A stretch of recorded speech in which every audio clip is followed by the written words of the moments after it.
You ask Tiger to solve. This deals with linear equations with one unknown.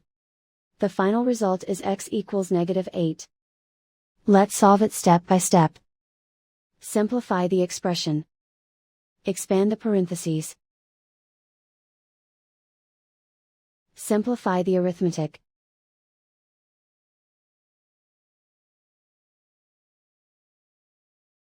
Group all constants on the right side of the equation. Subtract 16 from both sides. Simplify the arithmetic.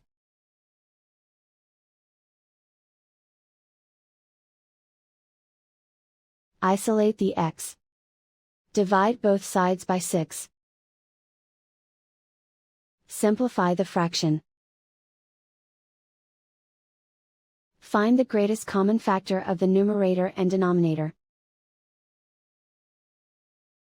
Factor out and cancel the greatest common factor.